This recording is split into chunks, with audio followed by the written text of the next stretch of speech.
घने जंगल के एक कोने में एक टूटी फूटी सी झोपड़ी थी। वहां एक बूढ़ी औरत अकेली रहती थी। उसका नाम था गोमती। जीवन ने उसके साथ सख्ती की थी। उसका जवान बेटा था, लेकिन उसकी पत्नी ने उसे अपनी माँ से दूर रहने पर मजबूर कर दिया था। बुढ़ापे में जिस बेटे का सहारा होना चाहिए था, उसी ने माँ को बेसहारा कर दिया था। काश मेरा बेटा पास होता इस उम्र में। ये झोपड़ी, ये घना जंगल और ये तन्हाई पर क्या करूं? पेट तो भरना ही है मुझे।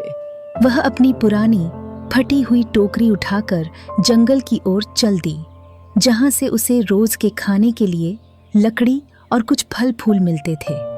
दोपहर की धूप और गर्मी में भी वह लगातार चलती रही। इतना काम, इतना दर्द, पर शायद भगवान को मेरी परीक्षा लेनी है। तभी उसे नदी किनारे से बच्चे के रोने की आवाज सुनाई दी। हे भगवान, ये रोने की आवाज कहाँ से आ रही है? क्या कोई मुसीबत में है? वह तेजी से आवाज की दिशा में भागी। दिल में अजीब सी बेचैनी थी। वह भागती हुई नदी किनारे पहुंची। वहां एक टोकरी बहती आ रही थी। टोकरी के पास पहुंचते ही उसकी आंखें हैरानी से फैल गईं। ये क्या? इसमें तो एक नन्ही सी बच्ची है। वह जल्दी से पानी में उतरी और टोकरी को बाहर निकाला। बच्ची बेहद सुंदर थी, जैसे कोई परी धरती पर आ गई हो। उसकी कलाई पर एक खास कमल के फूल जैसा निशान बना हुआ था। वह निशान चमकता हुआ सा प्रतीत होता था, जैसे किसी दैवीय शक्ति का प्रतीक हो। गोमती उसे देखकर हैरान रह गई। किस पत्थर दिल ने तुझे यहाँ छोड़ा होगा?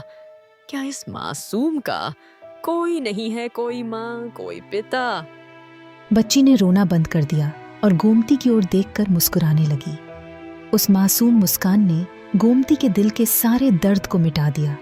मत छोड़ो भगवान, मुझे फिर से माँ बना दो। मैं इस बच्ची को अपनी बेटी मानती हूँ। मैं इसकी माँ बनूंगी, इसकी देखभाल करूंगी। उस दिन से वह बच्ची गोमती की बेटी बन गई। गोमती ने उसका नाम रखा सुहानी। सुहानी के आने से गोमती की जिंदगी में एक नई रोशनी आ गई थी। वह अब अकेली नहीं थी।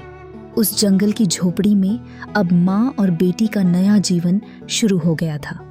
वक्त बीतता गया। गोमती की सूनी जिंदगी में सुहानी एक सूरज की किरण बनकर आई थी। गोमती ने उसे अपनी जान से भी ज्यादा संभाला था। सुहानी अब बड़ी हो रही थी। वह सुंदर, समझदार, मेहनती और अत्यंत संस्कारी थी। जंगल की झोपड़ी में रहते हुए भी उसकी चाल ढाल और बातचीत में एक शाही शालीनता थी, जिसे देखकर हर कोई हैरान रह जाता। एक सुबह सुहानी अम्मा के लिए चाय बना रही थी। अम्मा, आज आपके घुटनों में ज्यादा दर्द हो रहा है ना? मैंने देखा सुबह आप उठते हुए थोड़ी देर रुकी थी। मैं अभी हल्दी तेल गरम करके लाती हूँ और मालिश कर देती हूँ। अरे मेरी बच्ची, तू क्यों इतनी मेहनत करती है? सुबह से उठकर मेरे लिए चाय, फिर झोपड़ी की सफाई और अब मेरे घुटनों की चिंता। तेरे जैसे बच्चे तो नसीब वालों को मिलते हैं। सच कहूँ तो तू ही तो मेरा सहारा है बेटी। अम्मा, ये सब मेहनत थोड़ी है, ये तो मेरा फर्ज है। आपने मुझे सहारा दिया, मुझे प्यार दिया, मुझे बड़ा किया। अब मेरी बारी है आपको आराम देने की। आप बस बैठिए, मैं अभी आती हूँ। इतना कहकर सुहानी जल्दी से बाहर गई और जंगल से कुछ औषधीय पत्तियां तोड़ लाई।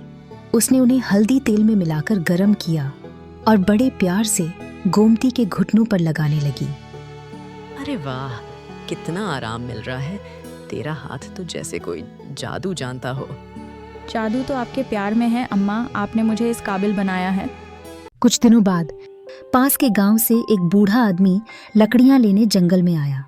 उसने दूर से सुहानी को देखा और रुक गया। अरे, ये तो वही गोमती की बच्ची है। इस झोपड़ी में रहकर भी इसकी चाल ढाल और इसका बात करने का तरीका किसी रानी से कम नहीं लगता। पता नहीं कौन से खानदान की है। बूढ़ा आदमी आगे आया और गोमती से बात करने लगा। नमस्ते गोमती अम्मा, ये आपकी बेटी तो बड़ी हो गई है। सच कहूं तो इतनी अच्छी बच्ची मैंने आज तक नहीं देखी। जिस तरह से ये आपकी सेवा करती है, मन खुश हो जाता है। आप बहुत भाग्यशाली हैं। नमस्ते भैया। क्या बताऊं, ये तो मेरी जिंदगी का सबसे बड़ा सहारा है। जब से ये आई है मेरी झोपड़ी में खुशी ही खुशी है। अम्मा, आप अकेली कब तक इस जंगल में रहेंगी? इस बच्ची का ब्याह करना है, इसे एक अच्छी जिंदगी देनी है। गांव में चलो ना, वहां सब मिलकर रहते हैं। नहीं भैया, मैं अब ये जगह नहीं छोड़ सकती। यहीं मेरी जिंदगी शुरू हुई थी और यहीं खत्म होगी। नहीं अम्मा, ऐसा मत बोलिए। आप और मैं हमेशा साथ रहेंगे, चाहे कहीं भी रहें। गोमती ने सुहानी को गले लगा लिया और दोनों ने मुस्कुराते हुए एक दूसरे को देखा। दोनों की आंखों में एक दूसरे के लिए अथाह प्यार था। दूर के एक विशाल और समृद्ध राज्य में राजा वीर प्रताप सिंह और उनकी रानी मालविका का राज था।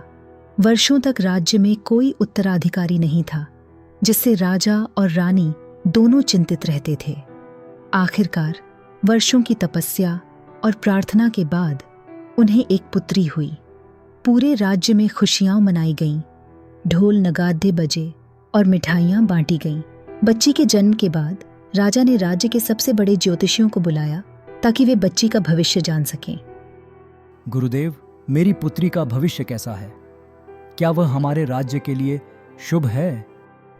एक वृद्ध और ज्ञानी ज्योतिषी ने बच्ची के हाथ की रेखाएं देखीं और कुछ देर तक गहन चिंतन किया। उसके चेहरे पर चिंता की लकीरें उभर आईं।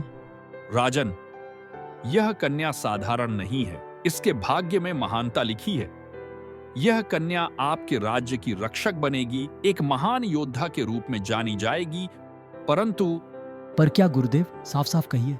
परंतु इसके साथ एक गहरा अंधेरा भी जुड़ा है। इसकी वजह से आपके राज्य पर एक भयानक संकट आ सकता है। राजा का चेहरा भय से पीला पड़ गया। तभी उनका चालाक और क्रूर मंत्री चंद्रभान आगे आया।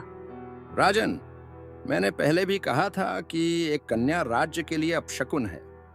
आप देख रहे हैं, गुरुदेव भी यही कह रहे हैं। एक बेटी के लिए पूरे राज्य को संकट में डालना उचित नहीं है। इस कन्या को त्याग दीजिए, यही राज्य और प्रजा के हित में होगा। राजा वीर प्रताप, जो हमेशा अपनी प्रजा से प्रेम करते थे, इस बात से डरे हुए थे। उन्हें लगा कि एक बच्ची के कारण अगर पूरे राज्य पर संकट आता है तो यह उनका सबसे बड़ा पाप होगा। उसी रात राजा अपने कमरे में रानी मालविका के पास गए। रानी अपनी नन्ही परी को निहार रही थी। उसके चेहरे पर एक माँ का असीम प्यार झलक रहा था। स्वामी, हमारी बेटी कितनी प्यारी है ना? मैं तो सोच भी नहीं सकती कि इसके बिना एक पल भी कैसे रह पाऊंगी। उसी रात जब रानी सो रही थी, राजा ने चुपके से बच्ची को उठाया। उसने उसे एक सुंदर टोकरी में रखा और उस पर एक कमल का फूल रख दिया, जैसा कि ज्योतिषियों ने बताया था कि वह बच्ची के जीवन का प्रतीक है। मुझे माफ कर देना मेरी बेटी, मैं एक कायर हूँ। मैं राजा होने के बाद भी अपने राज्य और प्रजा के डर से तुम्हें छोड़ रहा हूँ। शायद भगवान तुम्हें बचा ले। वह उसी दिन बच्ची को एक टोकरी में रखकर जंगल की ओर ले गया। नदी के किनारे जाकर उसने बच्ची को बहा दिया। उसे उम्मीद थी कि कहीं कोई नदी किनारे उसे पा लेगा और उसकी परवरिश करेगा। राजा का दिल एक भारी पत्थर की तरह हो गया था। सालों बीत गए, पर रानी मालविका को दोबारा कोई संतान नहीं हुई। वह हर समय अपनी खोई हुई बेटी को याद करके उदास रहती थी। राजा वीर प्रताप का मन भी हमेशा अशांत रहता था। अपनी पत्नी के दुख और राज्य के भविष्य की चिंता ने उसे बेचैन कर दिया था। उसे अपने उस पाप का एहसास हो रहा था जो उसने सालों पहले किया था। अपने मन की शांति के लिए उसने एक सिद्ध साधु से मिलने का फैसला किया, जिनके बारे में कहा जाता था कि वे भविष्य देख सकते हैं और मन की व्यथा दूर कर सकते हैं। राजा अपने घोड़े पर सवार होकर साधु के आश्रम की ओर निकल पड़ा। दोपहर होते होते वह रास्ता भटक गया और घने जंगल में पहुंच गया। भूख और थकान से उसकी हालत खराब हो चुकी थी। वह अपने घोड़े से उतरा और एक पेड़ के नीचे बैठ गया, पसीने से लथपथ। तभी वहां से गुजर रही सुहानी ने उसे देखा। वह रोज की तरह जंगल से लकड़ियां बीनकर लौट रही थी। आप ठीक हैं? आप बहुत थके हुए लग रहे हैं। क्या आपको कहीं जाना था? राजा ने अपनी आंखें खोली और सामने खड़ी एक सुंदर शांत लड़की को देखा। उसकी सादगी और विनम्रता देखकर राजा चकित रह गया। हाँ बेटी, मैं रास्ता भटक गया हूँ, मुझे बहुत प्यास लगी है। आइए मेरे घर चलिए, मेरी अम्मा मेरा इंतज़ार कर रही होंगी। थोड़ी देर आराम कर लीजिए, फिर आप अपनी यात्रा जारी रख सकते हैं। राजा उसकी सादगी और दयालुता से इतना प्रभावित हुआ कि उसने इनकार नहीं किया। वह उसके साथ गोमती की झोपड़ी में गया। झोपड़ी में गोमती ने राजा का गर्मजोशी से स्वागत किया। उसने जल्दी से थोड़ा खाना बनाया और राजा को परोसा। आप दोनों का बहुत बहुत धन्यवाद। इस जंगल में ऐसी आतिथ्य सत्कार की उम्मीद नहीं थी। मेहमान तो भगवान का रूप होते हैं और हम जंगल में अकेले रहते हैं। हमें खुशी है कि कोई हमारे घर आया। राजा ने खाना खाया जो सादा होने के बावजूद बहुत स्वादिष्ट था। बहुत स्वादिष्ट खाना है।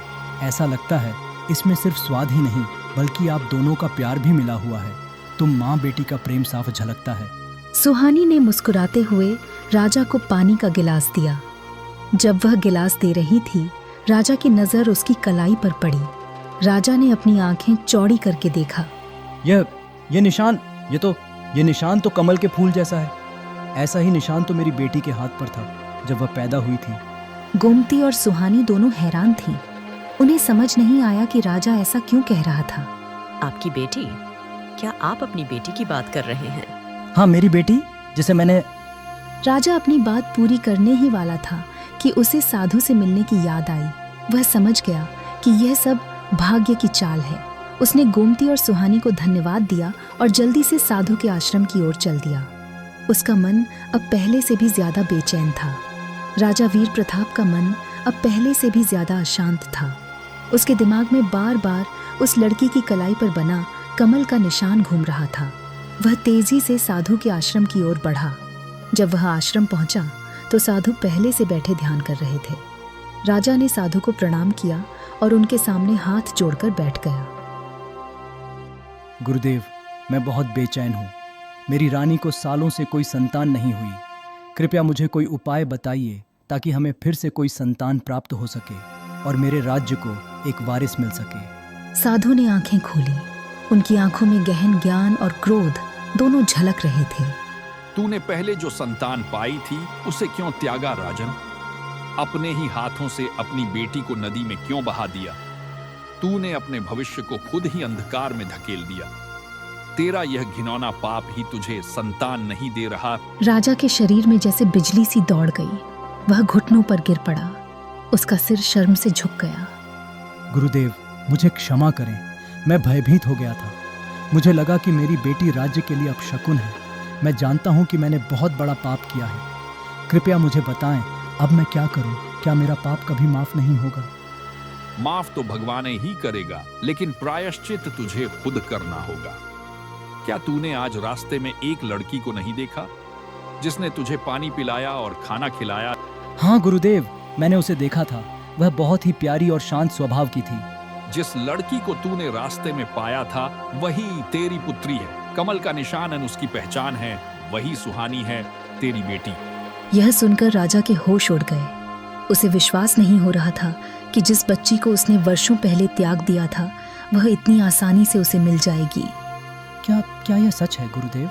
मेरी बेटी सुहानी, वह जीवित है और उसी ने मेरी सेवा की।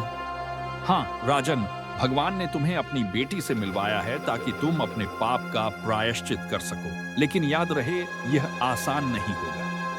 तूने उस बच्ची को माँ बाप के प्यार से दूर किया, उसे एक गरीब की झोपड़ी में रहने पर मजबूर किया।